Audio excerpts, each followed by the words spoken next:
Instagram if you want to. I miss seeing your pretty face.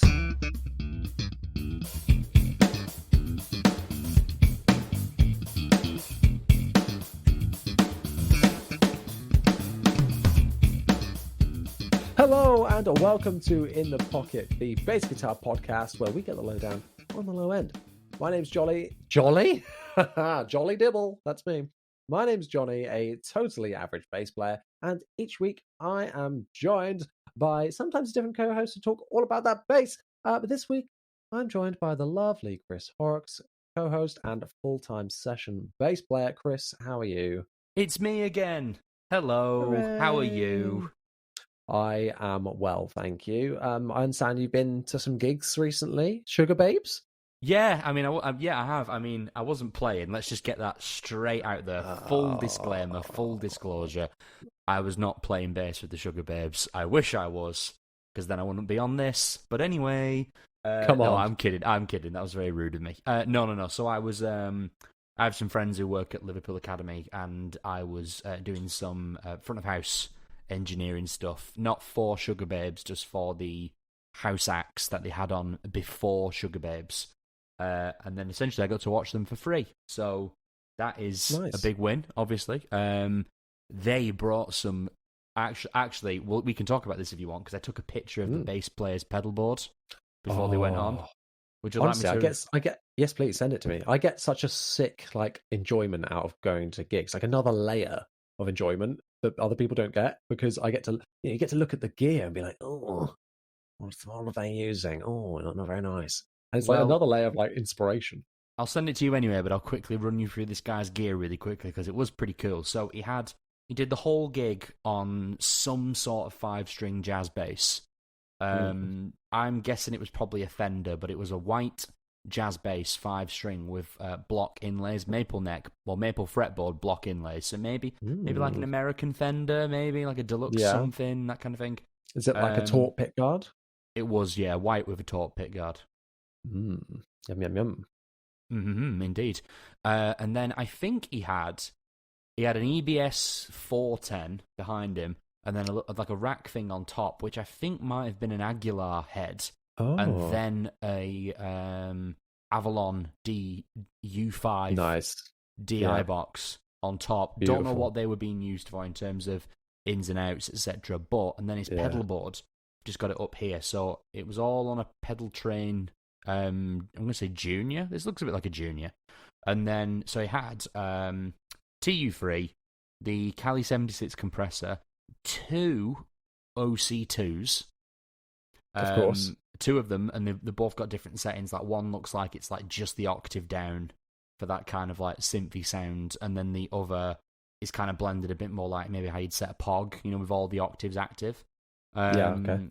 C4 synth by the explosive. Yeah, the explosive, the one that's by Source Audio, the C4 synth.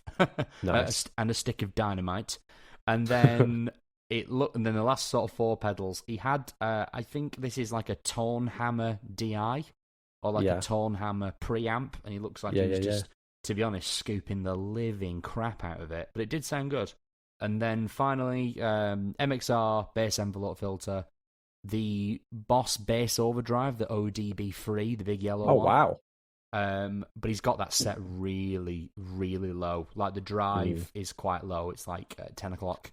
And then he's sort of like boosting the bass, and I think it was more. It sounds like it's probably like a vintage drive, and I think I know what song. Saturation. Yeah, and I think I know what song he used it on, from what I could tell. And then finally, there was an NS2 at the end, Boss NS2. Nice. That's a nice board. Yeah, dinky little pedal board. Yeah, it sounded great. But they had about 6-piece band, 2 guitarists, 2 keyboard players, bassist, drummer, and then the Glucose Girls themselves. Wow. Nice bit of this Zucker. I don't know what babes is in German. Zucker Babas. Mädchen. You got it. Wow. I love seeing stuff like that. Yeah, me too. Double OC2. That is. I rarely find place for 1 octave, let alone 2 different settings. That's impressive. It's a pop gig, isn't it? And from what I could hear, there was. True. I mean, the bass player was also playing keyboard for a bit, and we had 2 keyboard players, so it was mostly keyboard-driven stuff. I don't really know how much of it was on track. There definitely was stuff on track, because there's loads of electric drums going on. But... And the vocals. Yeah, and of course singing. Yes, lots of three singing. vocals. Also, bold move. I don't know how well you know Sugar Babes material, but I'm assuming... Would you assume Push the Button to be quite a big Sugar Babes song? I would. They opened with it. Oh, wow. That's like my go-to Sugar Babes song. Yeah, same. Yeah. But Big Dick Energy, opening with Push the Button. I mean, that kind of shows, a big band just being like, not that we don't care anymore, but that we're like, come on, this is what you're here to see. Let's do this. Yeah, exactly. You want some music, fella? I'll give you some music. Yeah, exactly. Exactly. Nice. Yeah. Oh, well, I'm very jealous, and that sounds like a lot of fun. Let us jump in to our first question.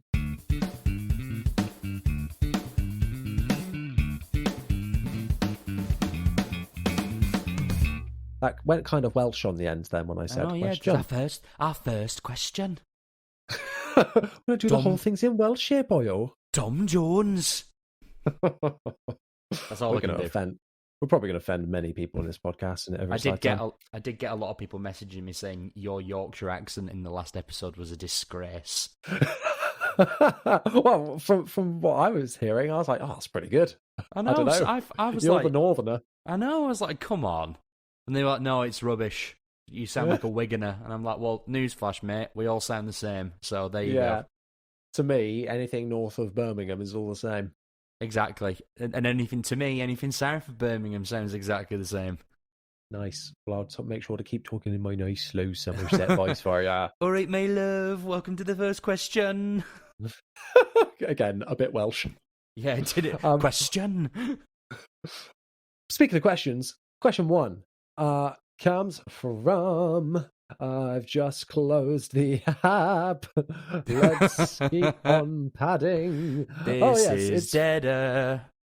It's Louis 5 Volcourt.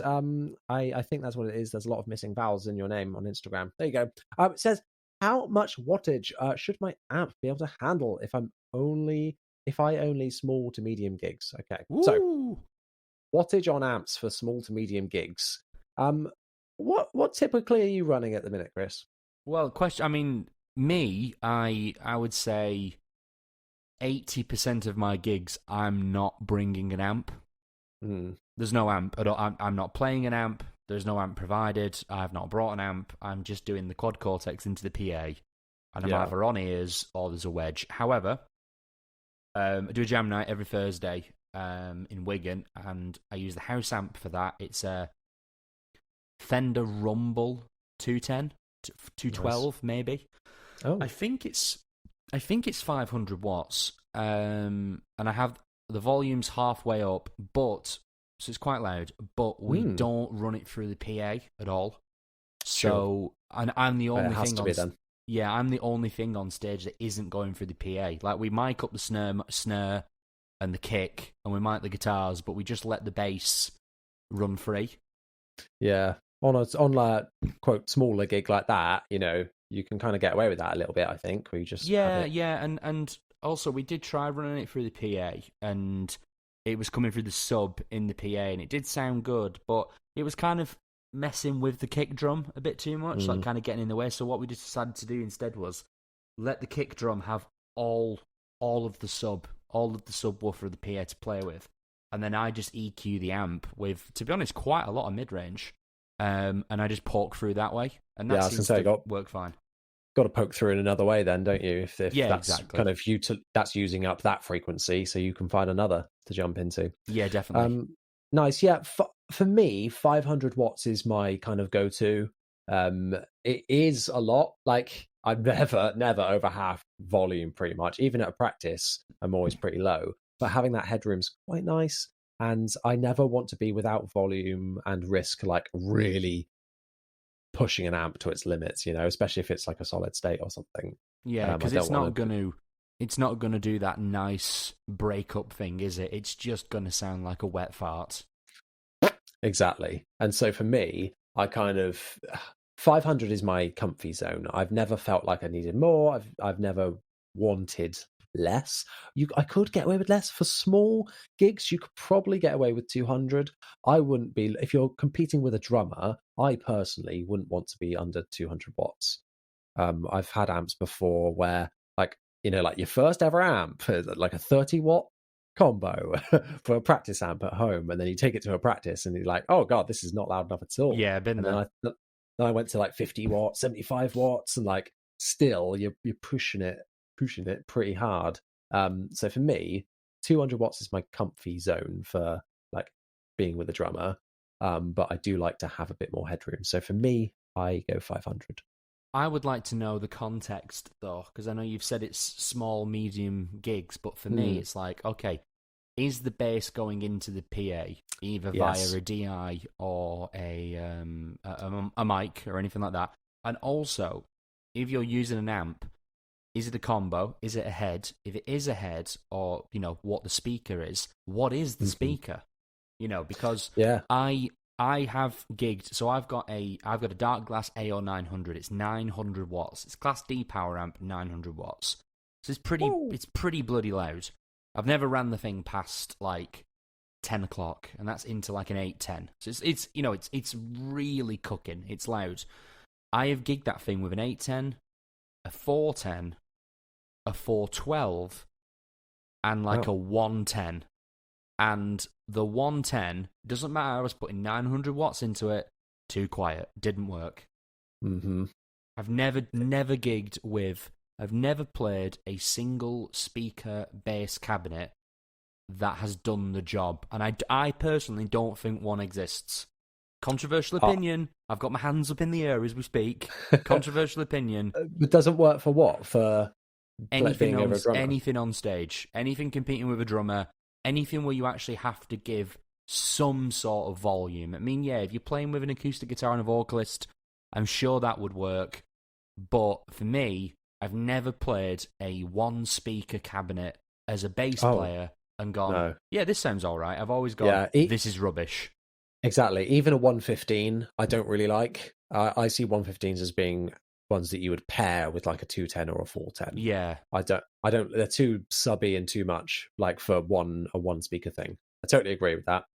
My minimum cab is a 410. That's what I like to have. Yeah. At the minute, I've got a 212 with the Laney, which is cool. It's kind of that mix between the 10-inch and the 15-inch, and kind of gives you this kind of a bit of best of both. And it's not quite as bright as a 10 maybe, but it still packs quite a punch. I was toying with buying a 210 for the shows where I'm playing with the Quad Cortex, but I don't necessarily get a monitor like some of these like corporate gigs or something like that. Well, the PA is also quite far away from me as well, or the subs are nowhere near me. So basically, I'm relying just on my in-ears, and I'm not getting any low end.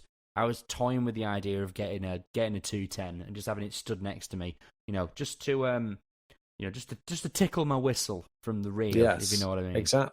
Absolutely. Who doesn't like that? Have you seen the like pads you can get that vibrate on the floor? Yeah, I've seen those. I would like to try one of those. It's so cool. I did see a really interesting. I think it was Shawn Mendes' bass player, and they did like a rig rundown, and he's got like I think it's an Aguilar cab. I've seen it, yeah.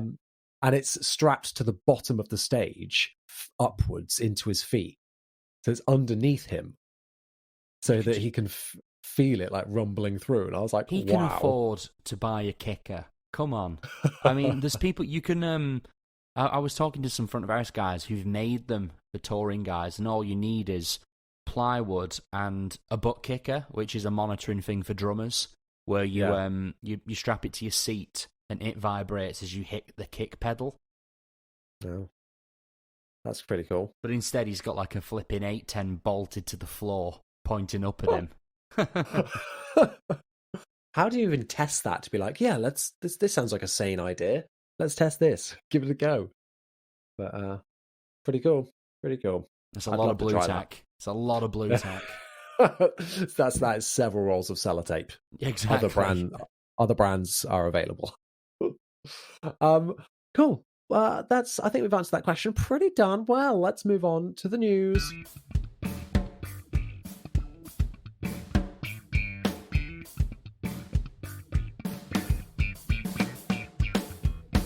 It's time for the news. Oh, let me join in. Hang on. I've got scrumpled up some paper. I shouldn't have. I've got two pens. I've got two pens. I'm going to click them together. Are you ready? All right. I have an Aguilar Agro pedal here. Oh, nice.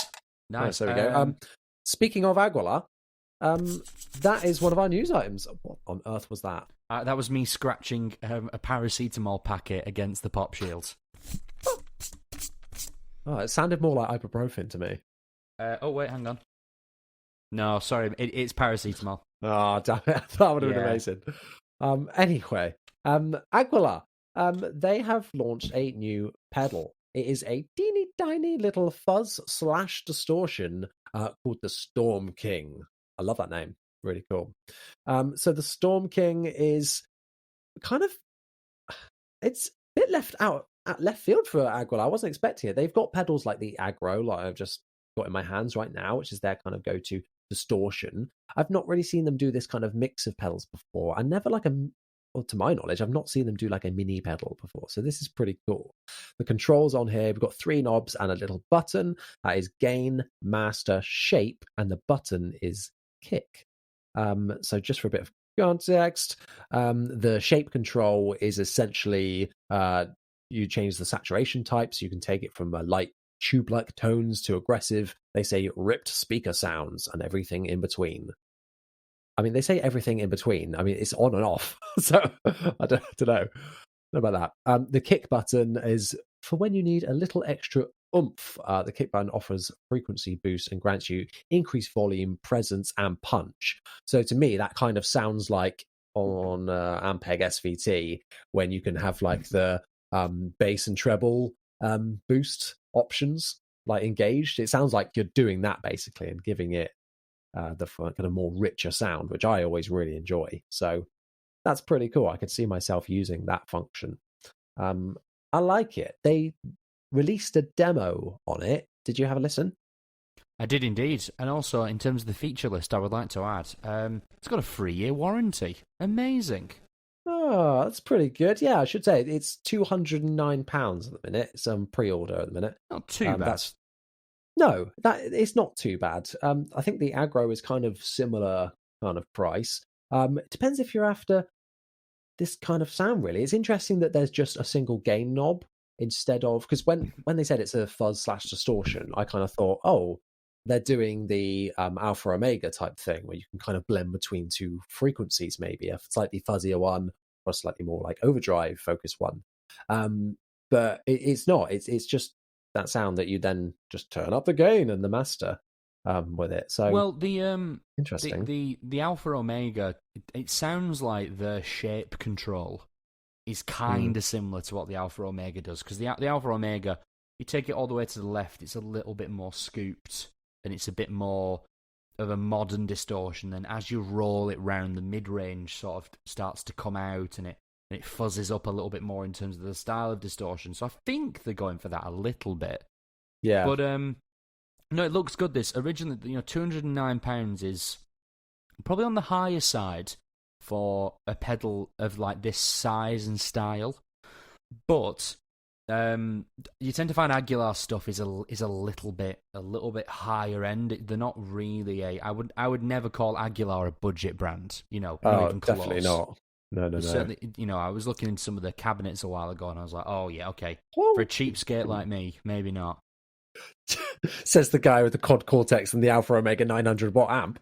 Shut up, Johnny. I bet he spends his money wisely. I bet you've spent more on gear than I have. Shit, you got me there. Literally.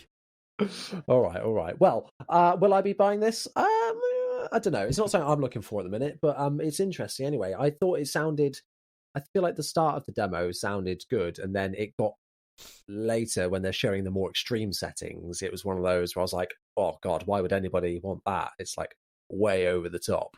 And and It like felt like punching through that it mix. felt like it started what the demo's idea of sensible was already kind of like, this is really gritty, like really gritty. Like it's only good. It's only good. Don't get me wrong. I think I put this pedal just on my initial first impressions in that category of something that would get you shouted at when you turn it on. Which if you want to. Which, if you want to do, like, for example, you do a lot of that. You like do some Nirvana tribute stuff, don't you? I could see that. I could see this sound working really well if you were doing like Nirvana or a grunge thing or a really heavy free that's the piece. Thing. Yeah, because it's got that. It's kind of similar. I know Chris Novoselic used a lot of rat pedals, and that is kind of a mix of distortion and fuzz, kind of in one in that pedal. So it is right up that alley. So you're totally right about that. And yeah, it does sound like, I think you said that the guitarist is going to turn around and be like, "What on earth are you doing? Stay in your lane. Don't creep into my zone."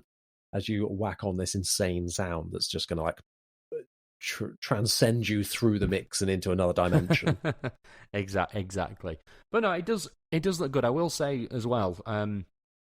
The controls at the front, the gain, the master, the shape, and the kick button, I think that's a better interface style than compared to, say, the BK1, the Dark Glass one that came out recently, just because that only had, 2 controls on the front, and everything else was trim pots on the back, which is which is a cool concept, but I hate to say this, utterly useless to me.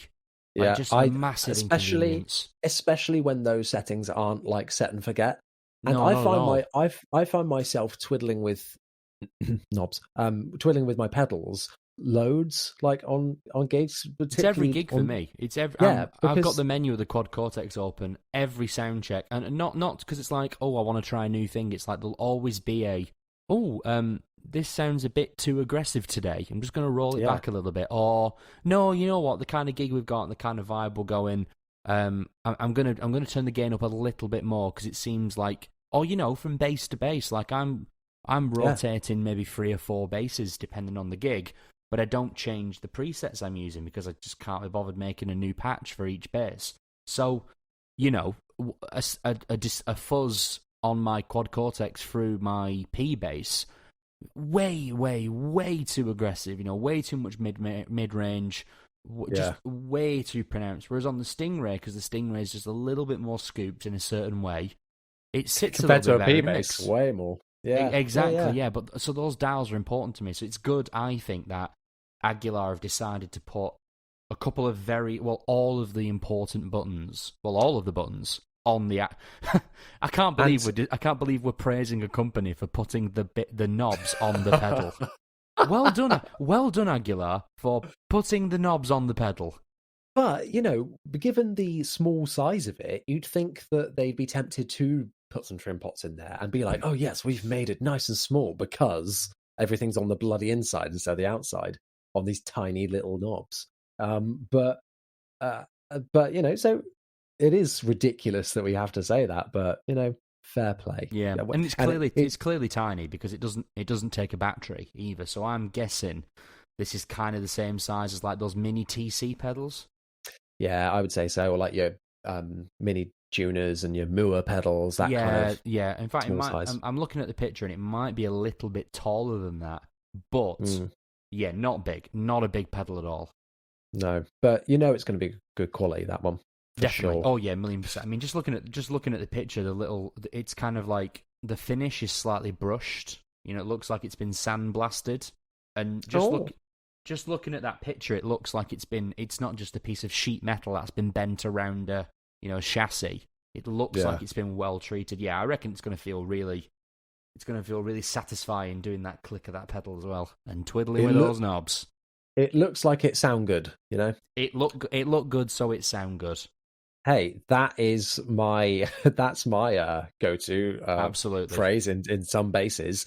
Speaking of, there have been some new, absolutely beautiful basses released from Harley Benton. Now, Harley Benton appeared in our news segment last week or a couple of weeks ago for releasing some new jazz basses, or There were just like kind of different finishes of their existing standard JB75.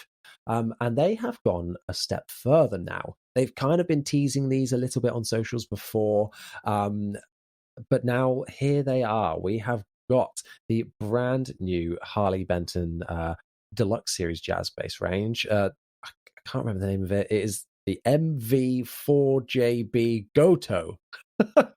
So just to break these down, these are 4-string jazz basses with a bit of a twist.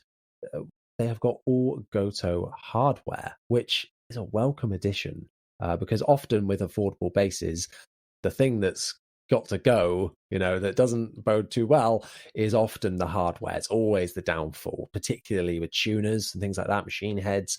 They don't tend to hold their tuning all that well. So this is a really interesting step for Harley Benton to do, to kind of listen to the people and take that feedback on board and give us a slightly more premium version of their affordable range. So I think that's a really, really cool decision for them to go down.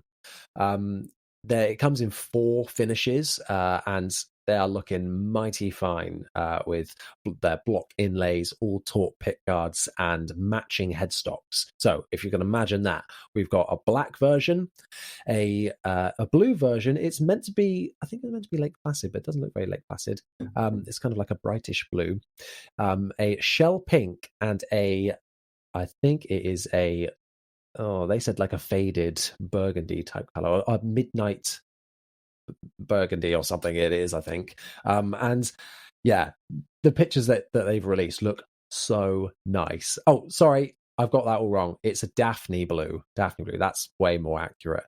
And a burgundy mist. Jinkies. I know, yeah, exactly. And these are priced at £200 or £199, so less than 200 quid still for improved Harley Bentons, which I think is still a fantastic price. What do you think about these, mate? These look great.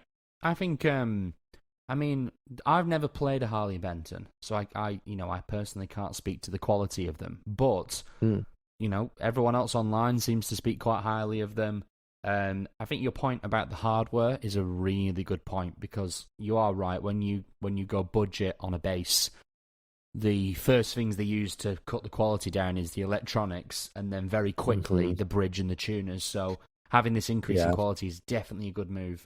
All the colours look really nice in person. Do you feel like this may be not a response, because no company can bring something out in like 2 weeks, but certainly something following the trend of the fact that Sire have really, really blown up in the last 12 months?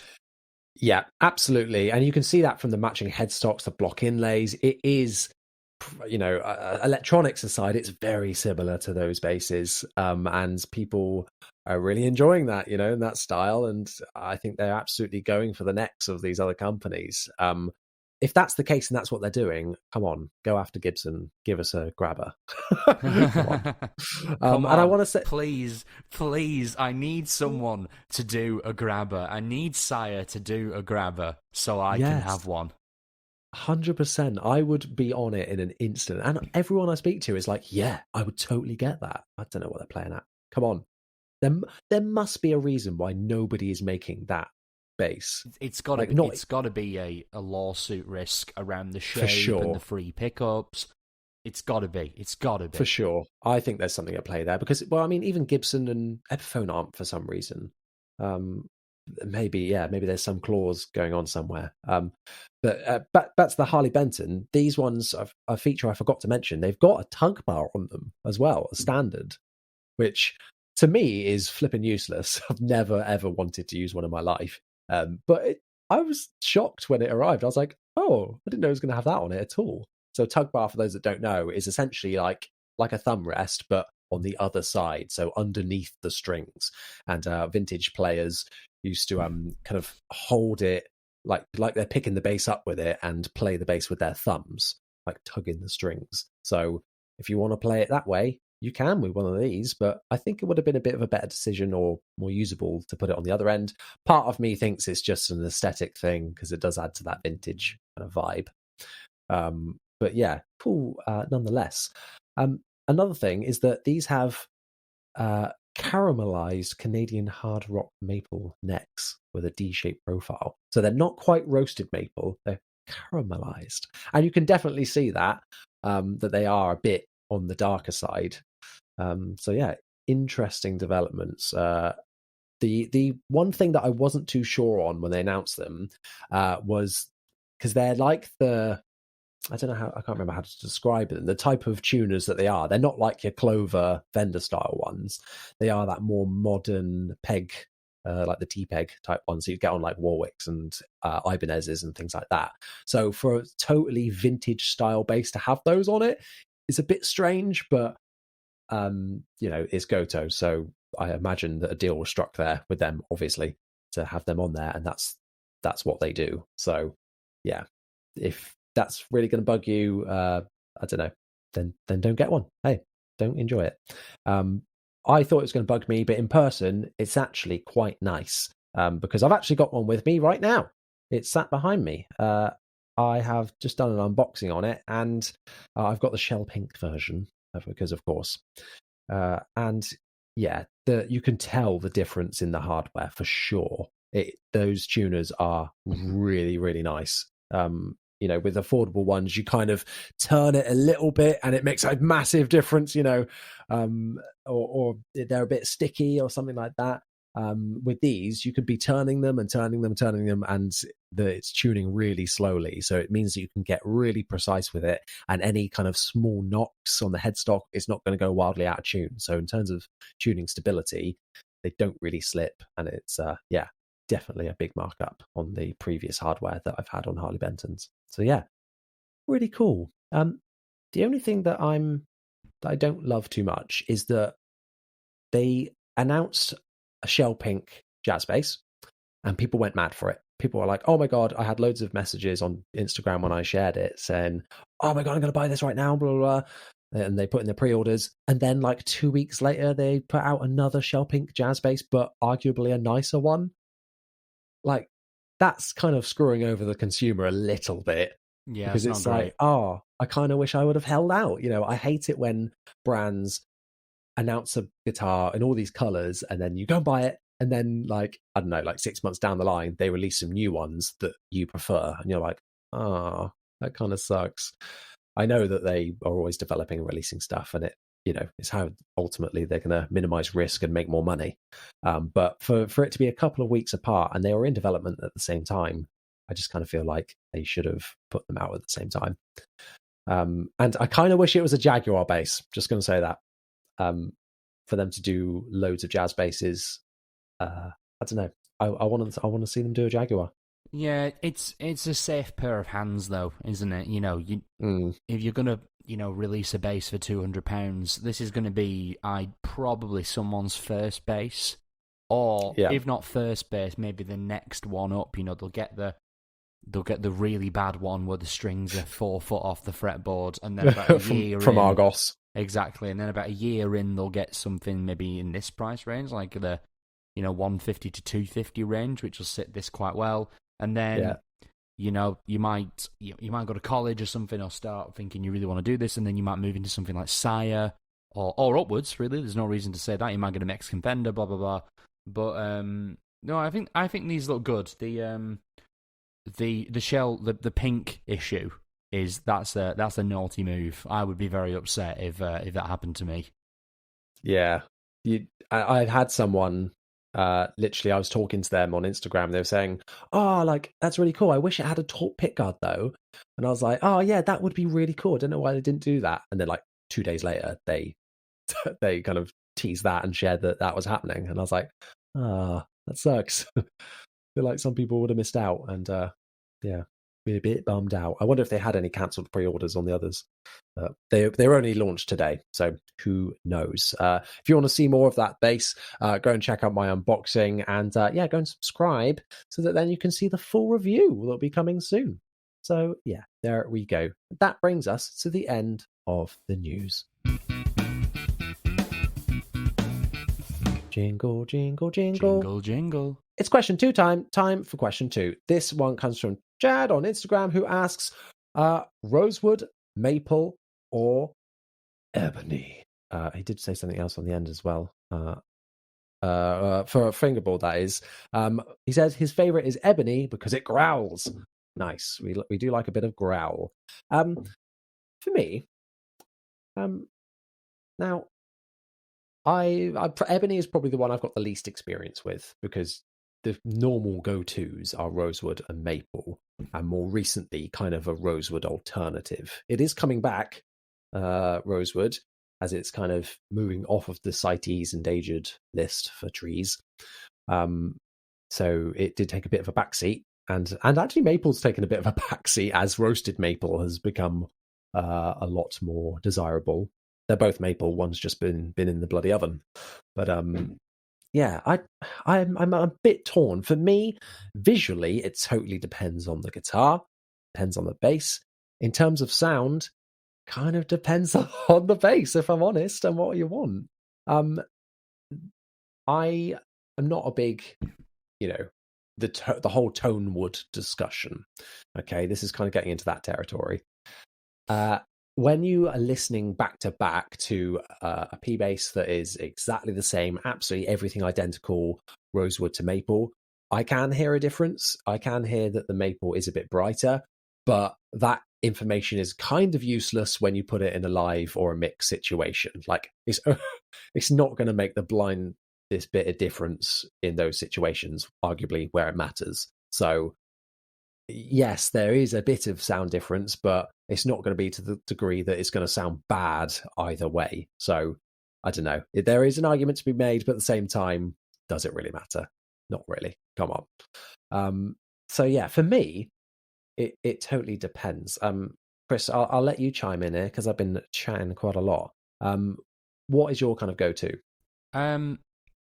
Firstly, I think I feel the same about what you were saying there. I think if there was a blind difference where it was just a clean DI with the two same basses, I think you'd be able to tell a slight difference.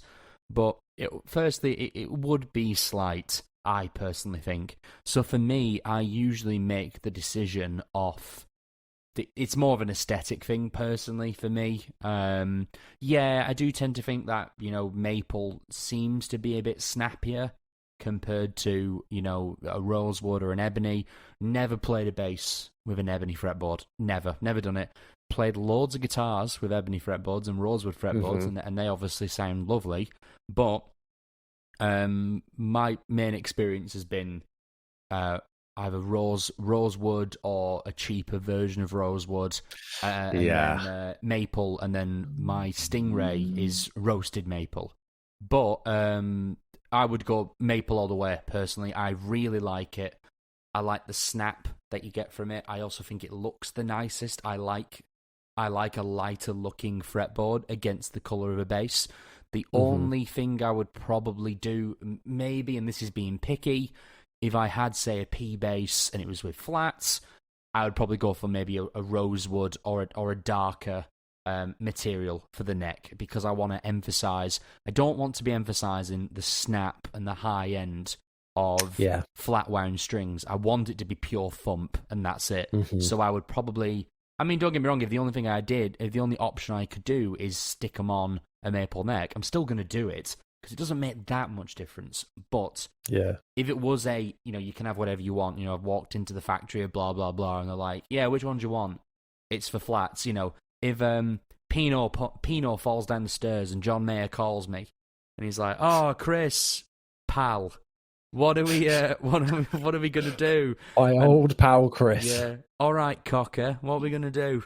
I would be like, okay, P-bass, flats, rosewood neck, flat wound strings. Basically, be like, do you have any of Pino's basses I can borrow? That's what I actually do. Wouldn't show up with the Stingray, put it that way. Yeah, it's got to be red. It's got to be a red bass. It's got to be Fiesta red. Ooh, Prima! Nice. Now that affects the tone. Absolutely. Well, it affects how you're feeling, and then that affects the tone. There's so much more soul and love going into it. For me, you bring up a big good point about rosewood alternatives, because it's got to be, if it's going to be a rosewood style neck, for me, it's got to be rosewood. I don't like Indian laurel that much, and Palfero is just not for me. It can differ on guitar to guitar, but it just is really light looking aesthetically. I don't like it, and especially Indian laurel tends to get really dry really quickly, so you're constantly having to oil it up with a bit of lemon oil, which is perhaps not a bad habit to get into, but I don't know, you don't really get that with maple and rosewood, so they kind of tend to retain their moisture a bit better, which is important, I think. And aesthetically as well, maple, you can get some that are quite on the whiter side and some that are on the more yellow tinted side. I tend to prefer the paler ones. Overall, I'm going to say maple as well. It all depends on the base, but at the minute I'm on a bit more of a maple trend. So yeah, but it does change. So yeah, thank you so much, Chad, for your question, and all of your questions that you ask is excellent to hear from you, my friend. Let us move on to the next segment.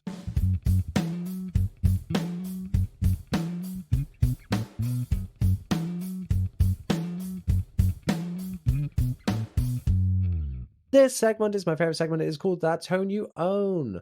So each time we like to bring along a different sounding guitar for you guys to listen to, for us to have a little chat about. It might be something that Chris has got a new bass or something we listen to. In this case, I've got a new bass. And we alluded to it earlier because it is the brand spanking new Harley Benton jazz bass. This is the sound that was done in my unboxing. Let's have a quick listen to it now.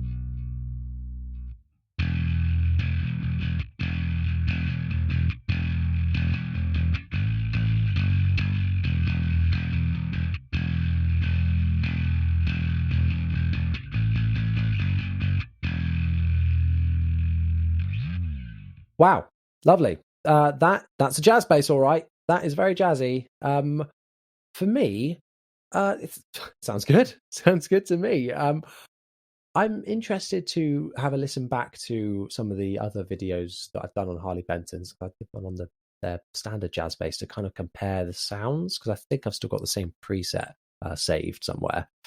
Because for me, the kind of pickups aren't as clear as I remember. Like, they're not as crisp. It doesn't give you that, like, it sounds like a jazz bass, but it's not as, I don't know. But there was a bit of a sparkle missing, I kind of thought, when I first listened to it back. That's not to say it sounds bad. I don't think it sounds bad at all. And for the price you're paying, I think it sounds darn good. 2 words, jazz bass. Like, literally. No way. Like, when you sent it to me, I was like, yep, yeah, that's a jazz bass. There's no, yeah, I mean, it literally does exactly what you would assume it to sound like. However, is that maybe a bad thing? Perhaps, like kind of like I heard it and went, I'm nodding as we speak for those of you at home. I'm like, yeah, it's jazz bass. Yeah, okay, yeah, that's it. Yeah, and because this is a slightly upgraded version, like we said earlier, the things that kind of aren't so good is the hardware and then the electronics. And why didn't they upgrade that as well? That would have been quite nice, because I believe that they're the same pickups as they're in the more affordable version. I think they are. Roswell pickups. Which, yeah, it's funny. They don't sound bad to me, but it's just like, it's not really grabbing me. It's not jumping out at me, as like a sound that I'm like, yeah, this is gonna be my go-to. I don't know. Very true. But also we are bass players at the end of the day. Sometimes you've just got to be best supporting actor. That's what you got to remember. We aren't Leonardo DiCaprio, guys. We are Tom Hardy.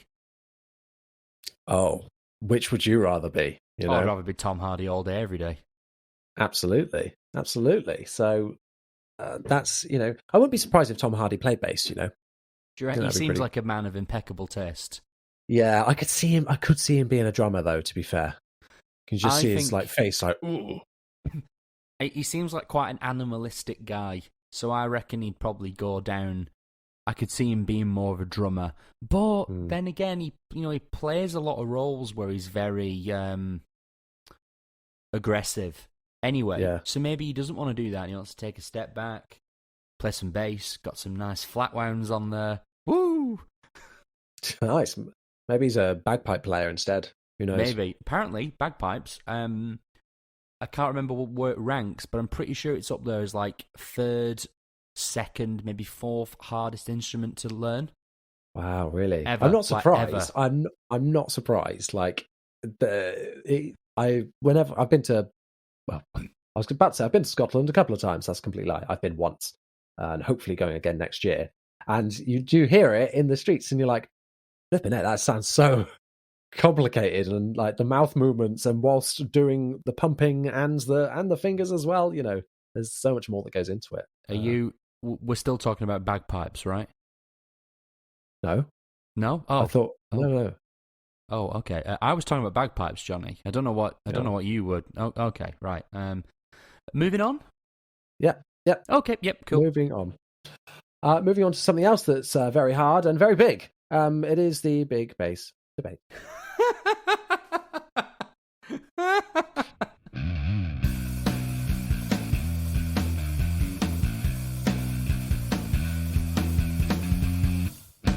So this question is kind of a bit of a combination of questions that we had, because we actually had quite a lot of similar questions coming in, all to do with pedals. So this is all about pedalboard essentials. So the question comes from Joshua Cott Davies, who says, pedalboard essentials, which are they and what order should they be in? Also, shout out to EJV 1227 on Instagram, who also said, what order are your pedals? How important is that to you? So I'm going to talk pedalboard essentials and then kind of what order that those would kind of go in. Lovely. So I'm going to kick things off with the main pedalboard essential, a tuner. Yep. Not the fish. Safe. Yep. Not the tuner. Not the fish. Not a salmon. And not a tuner or a bass. We want a tuner for the bass. Well, no, of course, because we're playing the bass, and then we have a tuner pedal. Exactly. And then and then the salmon next to it in the place. Anyway, do you ever, sidestep, whenever you put like hashtag bass on a post, all the time I'll get a comment from a fisherman saying, nice catch. Shut up. No way. Yep, so many times where they're just trawling, okay, good pun there, trawling Instagram to like on that hashtag of bass and like commenting on it, just whether it's a bot doing it or not. Just for that, I'm going to start following hashtags and accounts of sea bass fishermen and I'm going to start sharing reels for sea bass on my Instagram stories, which I'm always sharing reels on there anyway, but it's usually just memes, and I'm always, and I kick myself on every time I do this, I'm always sharing like inspirational quote stuff on my Instagram story, and at the time I'm like, yeah, this is great, it's Tom Hanks talking about how this too shall pass and all these great things, and then I share it and I come back to it like 20 minutes later, I'm like, you mug. Like, you should be ashamed of yourself. You are. This is hustle porn. Hustle porn. That's what it's called. Well, I mean, the one the other day of Live, Laugh, Love was a bit much for me. Oh, yeah, like, share, subscribe. No, that's my motto. I've got that on my wall right now in a nice neon. No, in a sticker. Oh God, please no. We should probably get back on track here. Yeah. Anyway, that's I'm gonna time for our other podcast. I'm gonna raise you one. You said tuner. I'm gonna go earlier than that, and go good power supply. Oh, okay. Please, yes, please, absolutely. I don't want any of this daisy chaining. I don't want any of that. I don't want batteries. Ugh. No, I really don't want batteries. I mean, you can do whatever you like. If you need to daisy chain, that's fine. The one spot stuff is really good. all these kind of things. My only caveat is I don't care what you buy. I don't care how much you spend. Just please get something isolated, please. Because if you don't, you really do. You run not a huge risk because, most of us get to play in places with nice clean power. Most places in this country are nice clean power at the end of the day. But, you're running the risk of some sort of surge going through your pedals and damaging them. You're not going to get a massive increase in tone, but things are going to sound cleaner. Your noise floor is going to be lower because you're going to be picking up less interference. So, I use the Chox DC7. That's very expensive. I think that's about £250. You do not need to spend that much money on a power supply. You can get the Strymon, whatever it's called, the O-High, the OJ, the Strymon OJ Simpson. You can get that. That's great. The Voodoo Lab stuff's all amazing. Decibel 11. You're right, and it is you don't have to spend too much, but it is something that's worth not just cheaping out on and underestimating. Because I've got Voodoo Labs, I can't remember which one it is. It's one mounted 2 or something. Yeah, I think so. Yeah, it's mounted underneath my pedal train, and it is brilliant. It's so good. I've never had any issues with it. It's super clean sounding. And it's just sat there under the board doing its thing. Just one thing to plug in every gig. Lovely. But yeah, it's a no-brainer. Got to get one of those. Back onto tuners. That is always the first thing in my chain. Is always Agreed. A tuner. I don't like to have anything before it because, like, if I'm running distortion, through it, I don't want to be running a distortion first, then into a tuner, or at the end of the chain where maybe you've got an octaver on all the time. You don't want to be then sending that affected signal into the tuner because then it's gonna be like what exactly. So I always like to put that first, and it's a pretty no-brainer, that one. Let the bass see the tuner. All right, what are we on? What's it called? I'm waiting for you to go on. Yeah, go on, you can do it. Oh, no likey. No lighty. Oh, no. They're cool. Take me out. There we go. Paddy McGuinness, take me out. Nice. There you go. That's why I said it. Let the bass see the tuner. There was a guy from our town on that, and he made a right tit of himself of just being an absolute knob. Oh, that's good. That's good of him. Well done, you. Yeah, nice one. Now he's just 5 minutes of fame. If you're listening to this, you're a numpty. Yeah, flipping out.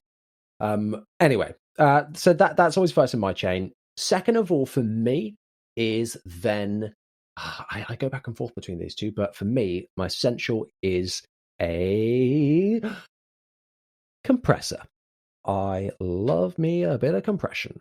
I kind of use a compressor to give me a more consistent sound. And just push the amp a little bit more, give it a little bit more. You'd be surprised of how much of difference a compressor can make.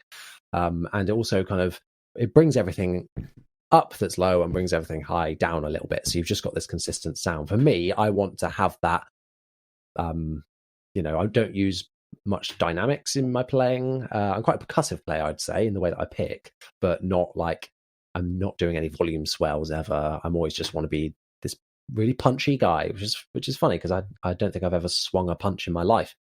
But in the bass world, I like to be punchy. So that's kind of where I would then sit. What's next for you, Chris? Next one for me, I'm doing these in order as well, so I reckon we can kind of answer both questions at the same time. So unless you disagree, obviously, then we'll talk it through. So yeah, also absolutely agree. I would put a compressor there as well. Give it the most honest signal to work with. Give it the most untouched signal from the bass. The only caveat to that, really, I would say, is if you're a really big fuzz guy, sometimes I've been told you should put a fuzz before the compression because a compressor will sort of give too even a signal to the fuzz, and it will kind of make it just sound like one note all the way through. Make it not interesting. It won't do the spitty thing that analog fuzzes do. So there's that. But next for me is going to be pitch-based effects. I would go for that first, whether you're using any sort of octave pedal, doesn't matter what it is, a whammy, a POG, an OC2, an MXR octave pedal, anything, I would go for pitch. Again, it's the same argument as why you would have a compressor near the front of the signal chain as well. You want to give it a nice, clean, honest signal for it to do its job as best as possible. But then, to go one further, the reason why I think it's very good to put that after the compressor is the compressor is going to give the octave pedal a really nice, consistent sound for it to do all of the tracking nice and evenly. Definitely. And I'll get onto that a little bit more in a minute with some of the other way that I organize it. And like, none of this, I have to say, none of this is all just for me thinking about it. And I've never really researched what order you should do it in. It's just kind of the way my mind works, in that I want my clean section to be at the start, and then I affect it from there. You know, I'm not going to be putting any of this stuff near the end, because then you're affecting like the signal that's got all the effects on it, and that's kind of not what we want. I want the clean tone to be nice and tucked away at the start, and then it goes on from there. I think that's common sense kind of thing, but I get that question often of like, what I'm starting out, I have no idea what order to put it in. Does it matter? And yeah, it can absolutely matter. So for me then, after compression is then into a clean preamp. I am a big SansAmp guy. I've had, multiple SansAmp and multiple preamps over the years, and it's something that never really leaves my board. It's always gives me that consistency in sound, because like it depends on your setup. If you're running through a different amp every time, or different cab every time, it can give you this familiarity, and that your board is, for me, the board is often the hub of my tone, the bass, and then the board. They're my two priorities, and then the amp. It's just always been what I get excited about, I think, and that you can kind of customize a little bit more. That's what I quite like doing. So for me, a nice clean preamp, it allows you at this point, you can then if it's got DI out, you can go to front of house from that if you want a nice clean unaffected signal for the sound guy, and then have all your effects etc going into the amp for the fun stuff. If you don't want that going to front of house, or if you're running multiple DI signals, maybe. But it gives you that option, and it's just a nice fail-safe as well, for if anything was to go wrong on your amp, you've got that option to DI out from there. So I then put a preamp. So then those items there, just a compressor really and a preamp, could be my whole tone, or be the hub of my tone. That combined with the playing style from me, and then the bass itself, and that preamp. That's how I like to have my kind of clean tone. I've very rarely over the years done anything different in terms of stuff messing with the clean sound. So yeah, that would be my next option. What about yourself? I would do the same. I don't use a sort of clean preamp pedal or anything like that, or a DI personally. Just because I don't need to. But if I was going to, like a SansAmp or any sort of like a Noble DI, or any sort of DI that has like a tube preamp option, I would stick that there. Next for me, I think we are kind of ready to move into drive. So here we go. Yeah, and this is anything: overdrive, distortions, fuzz. Any of these things, this is the part of the board where you should be putting them, in my opinion. And then the only other thing, and this is from being a guitarist, if you're going to be stacking distortions, which doesn't happen too much as a bass player, but there's no reason to say you can't, you want to go, in terms of signal path, the lowest and cleanest drive first, and then build it up into your most distorted one. So if you had like something that was a little bit like a tube screamer, or a really light distortion that just kind of tickles it a little bit and kind of, makes it a bit more sizzly, you want to put that first in your signal chain and have that one going into your more distorted tone. So essentially it will just beef up the thing that's already a little bit beefy. But yeah, that's it. Nice and simple. Anything involving distortion, stick it there. Yeah, 100%, because that is my next thing as well. That is where one of the only effects I use consistently is distortion. Whether that's to give myself a bit more saturation to fit into a mix, or if I'm going like a balls to the wall heavy section, or if the song calls for it, I'm absolutely putting my distortion there. In terms of the three triads of distorting signals, overdrive is probably my go-to. That's my favorite kind of sound. Like you say, the with the different types of what am I saying? Your different gain stages. I quite like having that as well, or having my clean sound be a little bit driven. So to have almost like an overdrive pedal that's doing a bit of light tubey, almost distortion, overdrive, sorry, and then having another pedal to give you that like boost essentially for those bigger sections, or just to have like a more gnarly tone. So that would be my way of thinking. And you're absolutely right. It should be that way round, that you're slowly building it up from there, from the clean sound into that, and then into kind of any effects afterwards. Because you don't want to be, especially when it comes to like modulation and things like that, you don't want to be putting in modulation and then having the modulation be distorted. You want to have the modulation affecting the distorted sound, otherwise there's no rules to this. You could do it the other way around, but for me, that's always just worked the best and has got me the kind of quote cleanest kind of sound, ironically. And that's just what I enjoy. So that's kind of spoiled what is then going to be my next bit, which would be any kind of modulation. As I said earlier, I don't really use octave in my sound. I don't really do pop gigs or anything that really calls for it. So for me, the only next kind of modulation effect I tend to use is chorus. So then I plonk me chorus there, and it means if I want to stack it with some distortion, then I can, and it's all good. So yeah, that's my next one is modulation after that. Yep, I do the exact same thing. Modulation, although I do so on the quad cortex, because I essentially do have a virtual amp in my signal chain. I do sometimes run some modulations before the amp. Things like phaser in particular. I like to put that before the amp. But then chorus and flanger and tremolo and stuff like that, I like to put that after the amp.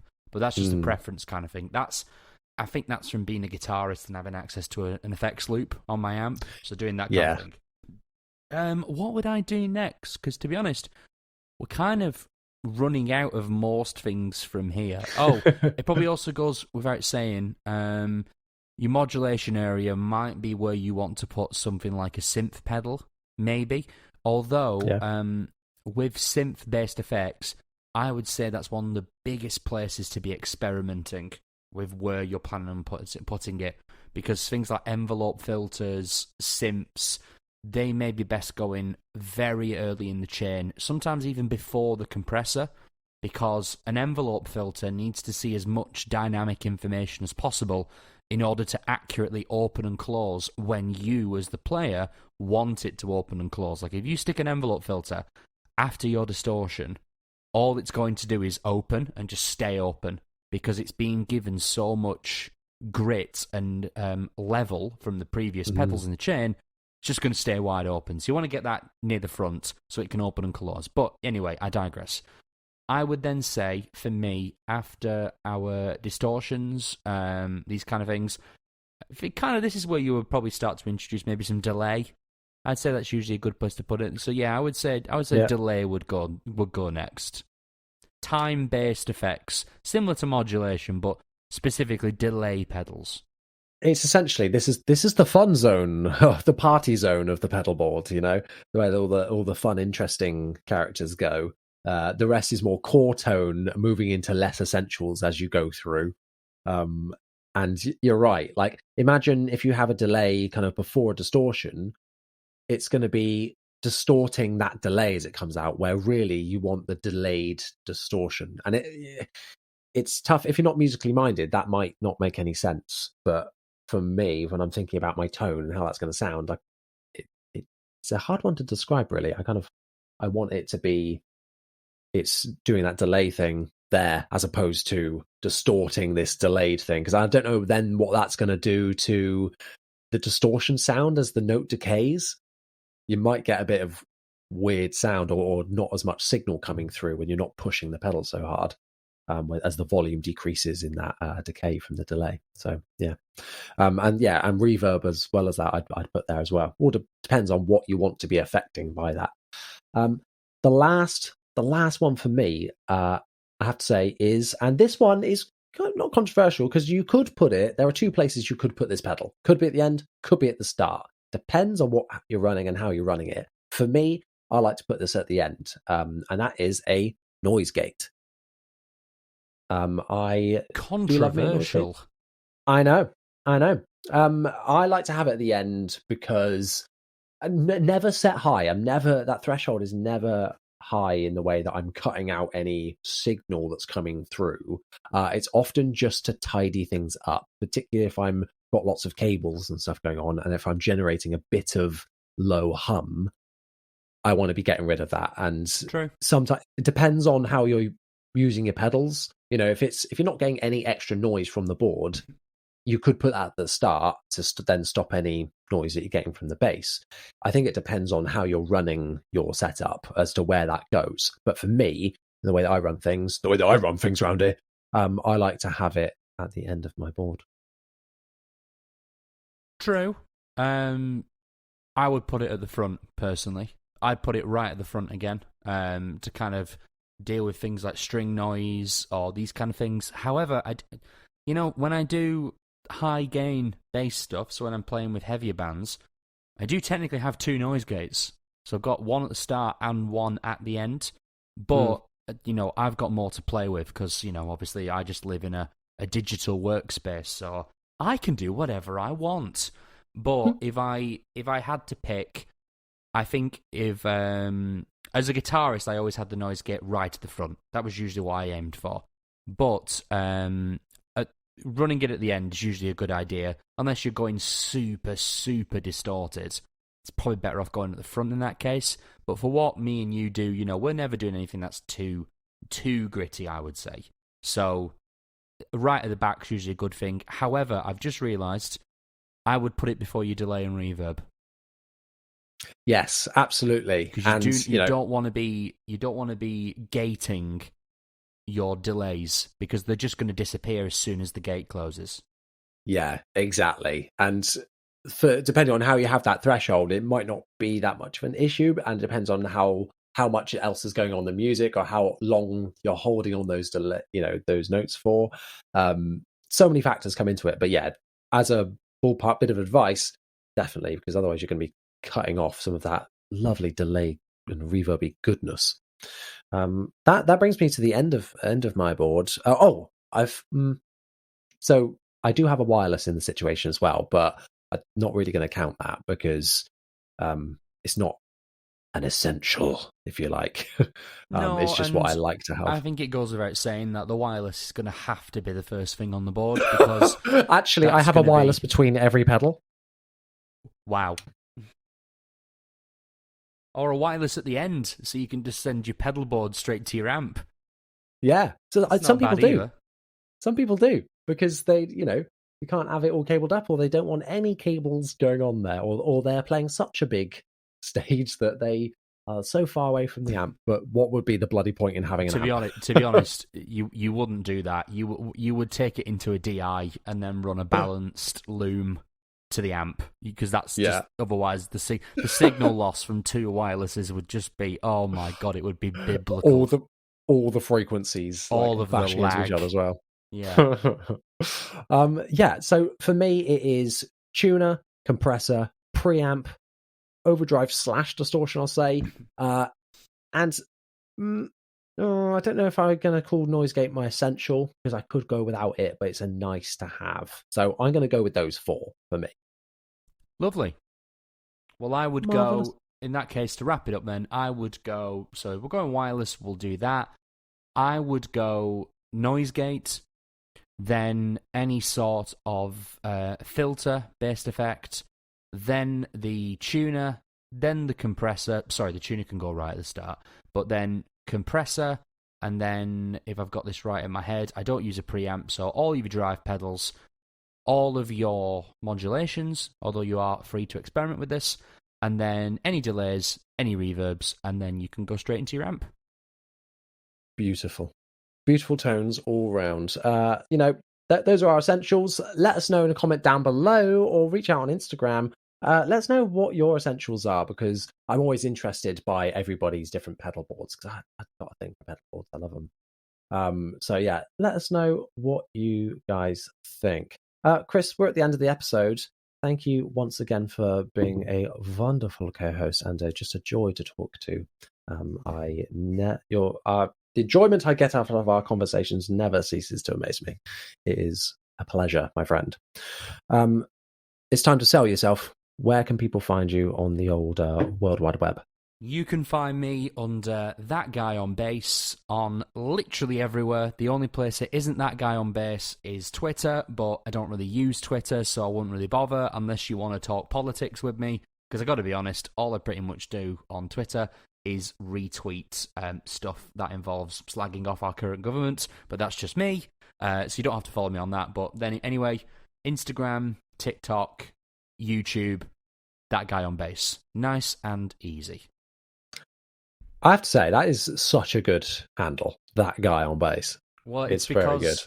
If you go digging around on Instagram, you'll find my old Instagram page, which was called That Guy on Guitar, which I used when I was a guitarist. But I don't really know what happened, to be honest. I think I got like temporarily banned. Oh yeah, I did. I got a 30-day ban for using a app that would let you unfollow. Check who's not following you back, and then you could clean it off and unfollow them.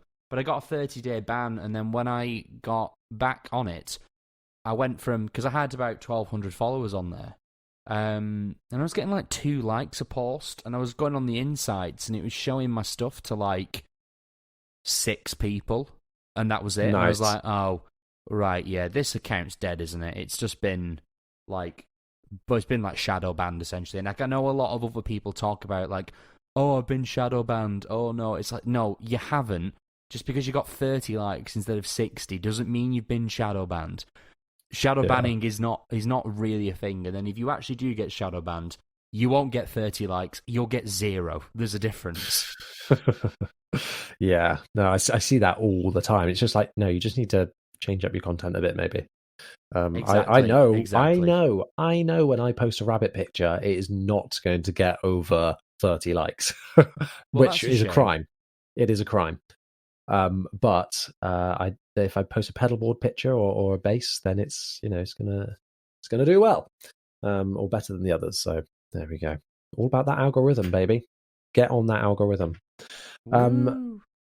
Speaking of algorithms, where you can find me playing the algorithm or playing the bass is on Instagram at Johnny Dibble. TikTok, I rarely post, but I'm trying to get better. Johnny Dibble again. What is it? Johnny Dibble bass. God, I'm really good at this, aren't I? Flipping heck. This is Let's professional. Have a look. That's what people come here for. Oh, I'm just playing my TikTok out loud now. Great.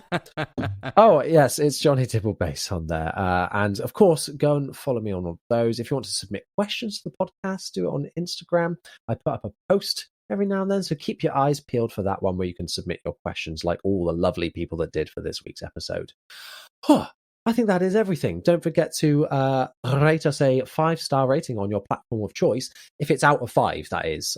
I don't know for Apple. That might be out of 10. If that's the case, give us a 10 out of 10, not a 5 out of 10. If it's out of 10, just do a 5 anyway. It's all good. Yeah, we can say 5 stars. Nice. All around. We can say 5 stars, exactly. Wow, 2 stars out of 2. Amazing. Once again, everybody, thank you so much for listening. We'll see you next time. Bye.